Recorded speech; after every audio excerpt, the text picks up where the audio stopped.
excited to be back here at Roxbury Latin. I have some great memories of this place.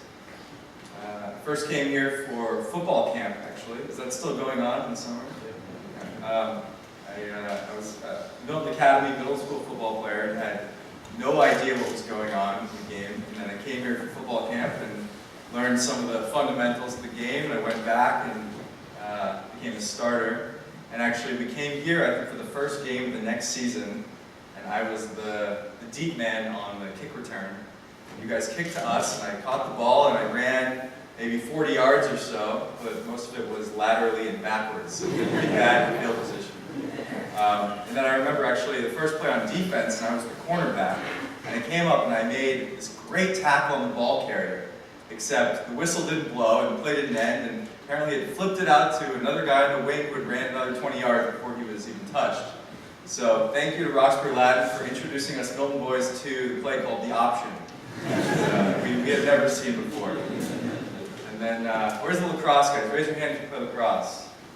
All right, so I remember I think it was my junior year in high school when I came here for a game, and this star Roxbury Latin lacrosse player named Lucas Robertson, who then later became a teammate of mine, a good friend at Dartmouth. I think he scored about 6 goals or so in that game and lost by us.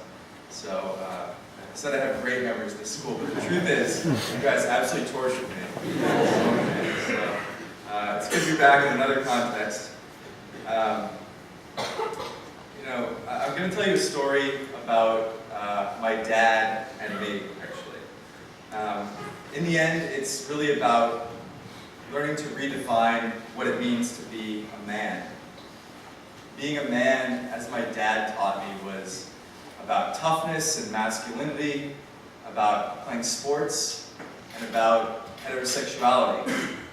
And this is what he taught me, and these are the things that he showed to me were important through his reward system. And I was good with most of it. I could be tough, I loved playing sports, but the heterosexuality part just was not me. When I actually watched my dad in his life, I saw something very different. In his career, he was always a pioneer, someone who went against the grain because he believed in doing what was right. And many times in his career, he was the only one to stand up for what he saw was the truth. And so I must have learned that from watching him. And later, when I came out to my dad and to the world, I think he learned something important from me, which is that it wasn't about playing sports, and it wasn't about heterosexuality. Being a man, being tough and masculine, it's about having courage and standing up for what's right, even when it's not popular. And hopefully I can convince all of you guys today that the manliest thing you can do is actually to stick up for each other. So from the beginning, from as long as I can remember, my dad really showed his love for me and my brother and my sister through sports. When I was first born at Beth Israel Hospital in Boston, he put a puck in the incubator to declare the world that I was going to be a hockey player, or at least an athlete, and he was certainly right. When I was old enough to play in a real hockey league, probably around age 4 or 5 in the Mighty Mite League, I don't know if anyone ever played in those, we were Team Orange Crush, which meant after games we had these bright orange mustaches and tongues from drinking our signature soda. And every time I scored a goal, as the family rule went, we'd get to go out for Chinese food for dinner. So the reward system was very clear from a young age. And my dad is a urologist by training. He specializes in impotence, or what he calls sexual medicine. Actually, when he was a professor at Boston University, he performed the original clinical trials on a drug that went on to become one of the most popular, best-selling drugs in the world, called Viagra. I remember when I was in 4th grade one time going into the hospital with him over the weekend, and he was in the office doing some work for a few minutes, and I wandered around, and I remember looking in the exam room next door and finding a really cool balloon in a box that I took with me.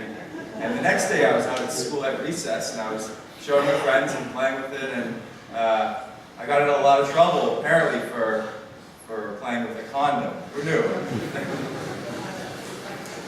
We were a very open household.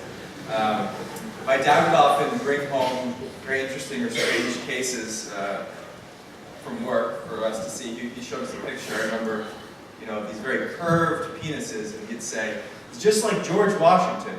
He's the father of our country and of nothing else."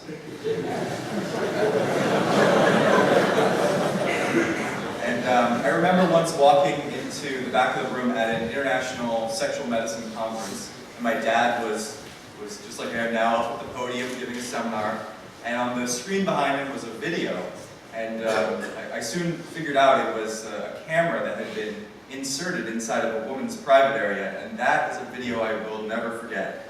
That was a tough one. We would talk about sex all the time at home, but we weren't open about everything.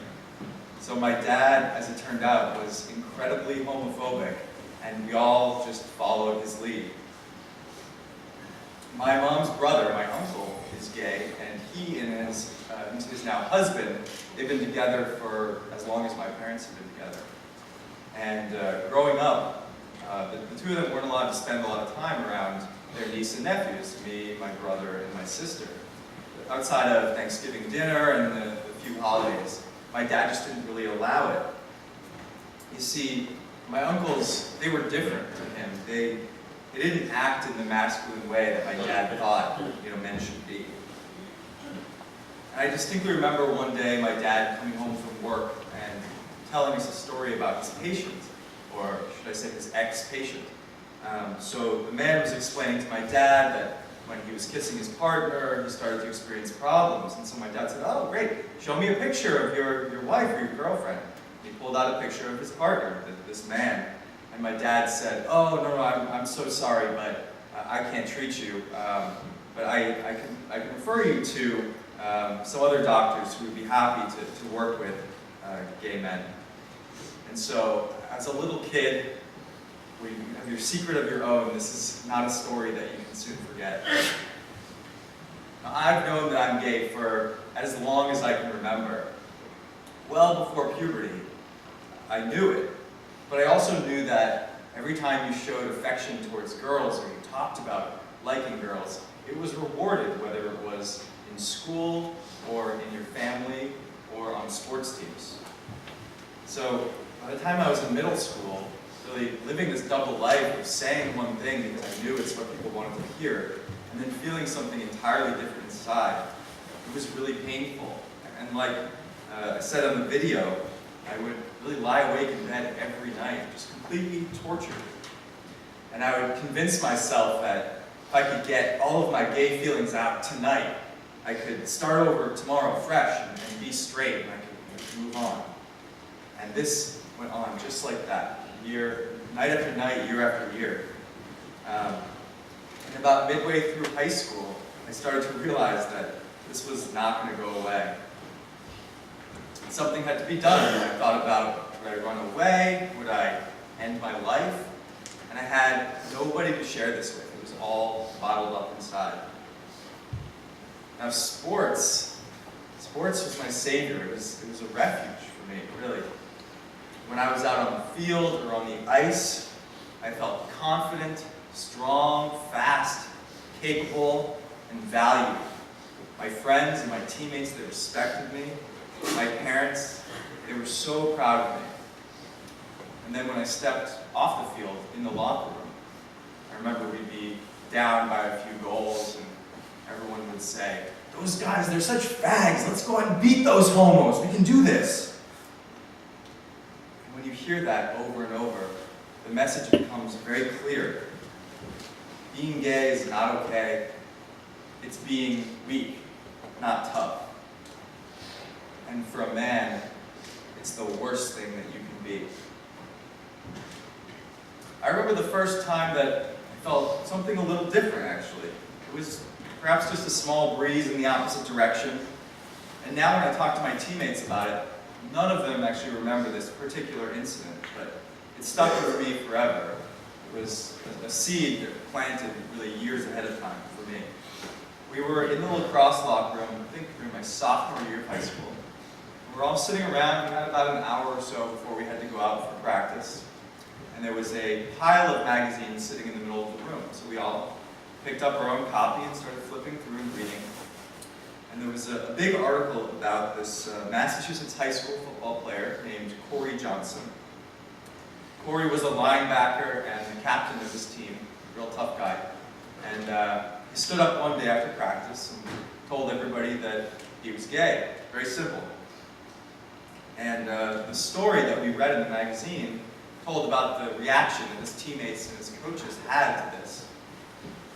And they didn't boo him or walk out of the room. They didn't make fun of him. They did the opposite. They came to his side and really supported him for his courage. He was still the same Corey to them. And my teammates reading about this, they didn't tease the guy or say, "What a fag." They didn't say he was weak. They were amazed. They respected him. It was completely contrary to the words that I had heard on a daily basis. But you know what? It was about an actual person. By the next day, everyone went back to using the same old language, and like I said, none of them remember it to this day. But something really significant stuck with me. It was this possibility, a glimmer of hope. It was seeing that my teammates act one way, but then a completely different way when there's an actual gay person, when it's not just this thing they can throw out there.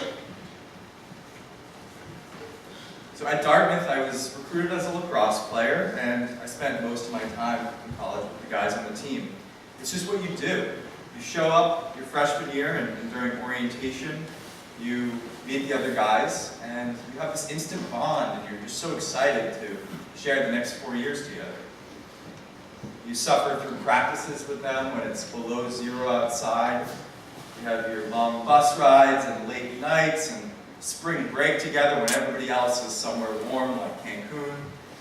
And you get up with them early in the morning for 4:45 a.m. workouts when you're walking past drunk college students on their way home from fraternity parties. Being a lacrosse player was my identity, and my teammates became many of my closest friends. And then things started to come together for me on the field towards the end of my freshman year. The coach threw me out there in the late minutes of a game against the University of Vermont, the game at hand. And I made a few saves. They didn't impact the game, but they showed the coach that if he put me out there, I wouldn't make him look like a complete idiot. So actually the next game was against Princeton, and it was a beautiful day in Hanover in April, and we had a lot of fans there. And after the first quarter, we were very quickly down by 4 or 5 goals. So the coach turned to me and just said, go in there and give us some energy and try to get us back in the game. So I went in and I had this big smile on my face, and my legs were very fresh after sitting on the bench for most of the season. And I showed that I belonged. I had 15 saves through the rest of the game, which is still one of the highlights of my career, even in a loss. And then the following year, my sophomore year, I was the starter, and I became a quiet leader of the team. And like the video said, by the end of that year, I was All-American, and my teammates voted me most valuable player. So things were great on the field, but I felt very disconnected in the locker room. It was time to stop hiding, to stop lying. It wasn't fair to me, and it wasn't fair to my teammates, who were many of my best friends. We were a family, and no secrets should really be there in the locker room. Now, I knew that my teammates were not your average jock. These guys were caring, thoughtful, intelligent people. But I really underestimated what it means to be a team.